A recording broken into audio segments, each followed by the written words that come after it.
नमस्कार दोस्तों, final revision की ऑनलाइन क्लासेज में आप सबका मैं स्वागत करता हूं। राजस्थान की कला संस्कृति ये सीरीज हमने स्टार्ट कर रखी है और इसी सीरीज के अंदर एक जो मुख्य टॉपिक चल रहा था हमारा वो है लोक देवता। लोक देवता के ऑलरेडी मैंने 3 पार्ट कवर कर दिए हैं। पहले पार्ट के अंदर हमने कवर किया था बाबू जी के बारे में, फिर सेकंड पार्ट के बारे में हमने देखा हड़बू जी के बारे में और फिर तीसरे पार्ट में हमने देखा गोगा जी के बारे में। आज हम जिस लोक देवता के बारे में जानकारी प्राप्त करेंगे वो है मेहाजी मांगलिया। मेहाजी मांगलिया के बारे में आज विस्तार से हम जानेंगे।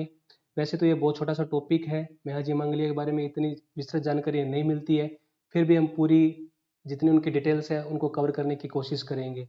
तो चलिए शुरुआत करते हैं मेहाजी मांगलिया के बारे में। कुछ मुख्य तथ्य हैं मेहाजी मांगलिया के बारे में पहले हम देखेंगे।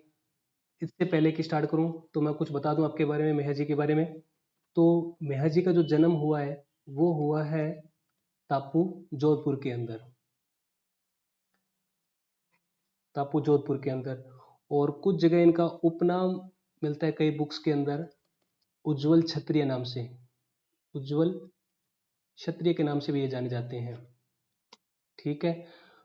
और मेहाजी पिताजी का नाम था गोपाल राज सांखला। अब आप ये सोच रहे होंगे कि इनके पिताजी का नाम है गोपाल राज सांखला, मतलब पीछे ये सांखला लगाते हैं और मेहाजी पीछे मांगलिया लगाते हैं, तो इसका क्या कारण है? तो ये अलग अलग इतिहासकारों का अलग अलग मत मिलता है कि कोई तो ये बताते हैं कि सांकला वंशज थे, कोई ये बताते हैं कि मांगलिया वंशज थे। तो जो हमारे एक इतिहासकार हुए हैं कर्नल जेम्स टोड, सबने आपने नाम सुना होगा, कर्नल जेम्स टोड है, वो ये बताते हैं कि जो मेहाजी मांगलिया है इनका जो लालन पालन था वो उनके ननिहाल में हुआ था और जो इनके ननिहाल वालों का जो वंश था वो था मांगलिया। तो वहां से इनका नाम पड़ा है मेहाजी मांगलिया, लालन पालन ननिहाल में होने की वजह से। तो इस तरह आपने देखा होगा कि ये सांकला और मांगलिया के बीच में क्या विवाद है, तो मैंने आपको बता दिया। कुछ जगह इनके पिताजी का नाम कित्तूजी भी मिलता है, ये भी आप ध्यान रखिएगा, कुछ बुक्स के अंदर मिल जाता है। और मेहाजी मांगलिया की एक सिस्टर थी जिसे धर्म बहन बोलते हैं अपने। कहते हैं कि जो मेहाजी मांगलिया है वो जब अपने पूर्वजों की जो अस्थि विसर्जन करने पुष्कर के अंदर जाते हैं, तो पुष्कर के अंदर क्या होता है कि जैसे हम कोई भी तीर्थ यात्रा करते हैं तो वहां अपने एक धर्म बहन बना लेते हैं। तो पुष्कर के अंदर उन्होंने एक धर्म बहन बनाई थी जिसका नाम था पाना गुजरी।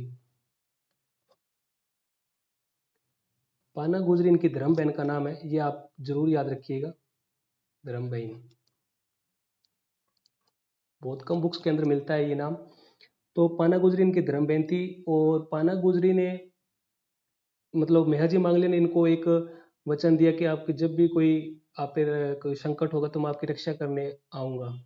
तो कहते हैं कि पुष्कर के अंदर कुछ सालों के बाद में बहुत भीषण अकाल पड़ा और भीषण अकाल होने के बाद में पाना गुजरी थी वो अपनी जो गाय लेकर टापू गांव जोधपुर के अंदर चली गई।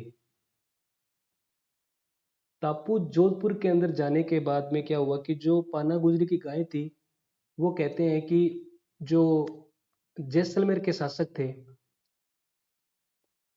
जैसलमेर के शासक रानंग देव भाटी, इन्होंने इनकी गाय चुरा ली थी। और इनकी गाय रानक देव भाटी के चुराने के बाद में जब पता चलता है मेहाजी मांगलिया, तो रानक देव भाटी और मेहाजी मांगलिया के बीच में एक भीषण युद्ध होता है। इस भीषण युद्ध के बीच में क्या होता है कि मेहाजी मांगलिया की मृत्यु हो जाती है। ठीक है। तो ये कहानी कुछ बुक्स के अंदर मिलती है, तो जो मैंने आपको बता दी कि रानक देव भाटी के साथ युद्ध करते हुए मेहाजी मांगलिया की मृत्यु होती है। ठीक है, ये आपको बात ध्यान रखनी है, कोई कहानी से कोई मतलब नहीं है। आपको सिर्फ इतना याद रखना है कि जो इनकी धर्म बहन का नाम था पाना गुजरी और मेहर जी की जो मृत्यु हुई थी वो राणा देव भाटी के साथ जो जैसलमेर के शासक थे उनके साथ इनकी मृत्यु हुई थी युद्ध करते हुए। ठीक है। अब बात करते हैं मेहर जी का प्रमुख मंदिर कहाँ है। बापनी जोधपुर के अंदर। बापनी जोधपुर के अंदर, और इनका जो मेला बढ़ता है बापनी के अंदर वो बढ़ता है भाद्रपद कृष्ण अष्टमी को, यानी जो हम जिस दिन हम जन्माष्टमी मनाते हैं उसी दिन मेहाजी मांगलिया का मेला बढ़ता है बापनी जोधपुर के अंदर। और मेहाजी के प्रिय घोड़े का नाम क्या था? किरड काबरा। किरड काबरा यानी जो घोड़े के ऊपर जो चितकबरे से जो धब्बे से बने होते हैं उसी तरह का इनका कोई घोड़ा था जिसका नाम था किरड काबरा।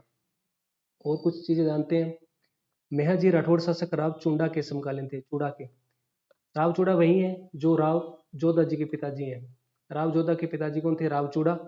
और राव जोधा के समकालीन आपसे पूछ लेते कौन थे, तो वो थे हड़बू जी। तो आप ये ध्यान रखिएगा कि हड़बू जी किसके समकालीन थे? राव जोधा के। और मेहाजी राठौड़ थे, मतलब मेहाजी जो मांगलिया थे वो थे राव चूड़ा के शासक, जो कि राठौड़ शासक थे मारवाड़ के। और क्या बात है इनके बारे में? तो जो कहते हैं कि मेहाजी के जो पुजारी होते हैं, जो इनके पूजा करने वाले भोपा वंश होते हैं, उनकी कभी वृद्धि नहीं होती भोपा वंश की। वो हमेशा जो अपनी पीढ़ी चलाते हैं वो गोद लेकर ही अपनी पीढ़ी चलाते हैं आगे। शादी वगैरह तो उनकी होती है, लेकिन उनकी पुत्र प्राप्ति नहीं होती है, तो वो क्या करते हैं कि गोद लेकर अपनी पीढ़ी को आगे चलाते हैं। और मेहर की मृत्यु जैसलमेर के शासक राव रानक देव भाटी के साथ युद्ध करते हुए।